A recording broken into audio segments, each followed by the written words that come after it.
sein oder haben. L'auxiliaire être ou avoir. Lequel choisir? Et sur quelle base choisir? Pour conjuguer un verbe au perfect ou au plusquamperfect, on se sert nécessairement de l'auxiliaire sein ou de l'auxiliaire haben. Lequel choisir? C'est ce qui cause problème. Et sur quelle base d'ailleurs? C'est ce que nous allons voir dans cette vidéo. Nous avons deux phrases. Ich habe meine Tante zum Markt oder auf den Markt gefahren. J'ai conduit ma tante au marché. Ich bin nach Douala gefahren. Je suis allé à Douala. Dans ces deux phrases, nous avons l'auxiliaire haben dans la première phrase et l'auxiliaire sein dans la deuxième phrase. La différence est quoi?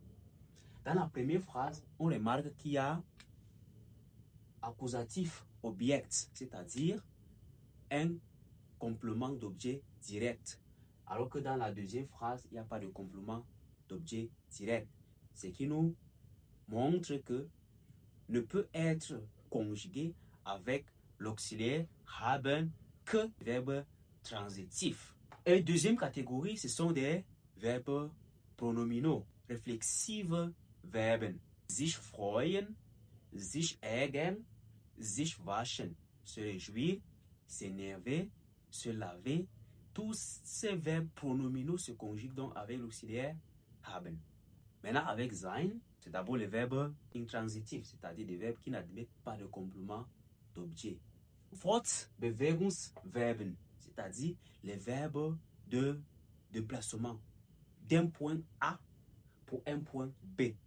Tous les verbes qui effectuent un déplacement d'un point A pour un point B peuvent être conjugués qu'avec l'auxiliaire sein. Ces verbes sont par exemple gehen, aller, fliegen, aller en avion, fahren, umziehen, déménager.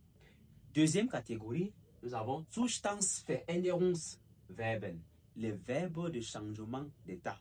Par exemple, sterben, mourir, naître, gebären, aufwachsen, grandir ou croître, aufwachen, éveiller, einschlafen, s'endormir. Cela s'ajoute des verbes exceptionnels comme sein lui-même, bleiben, stehen, passieren, geschehen et bien d'autres verbes. Avec l'auxiliaire sein, nous avons trois catégories possibles. Tout d'abord, le verbe de déplacement d'un point A pour un point B. Deuxième catégorie, le verbe de changement d'état. Et enfin, les exceptions.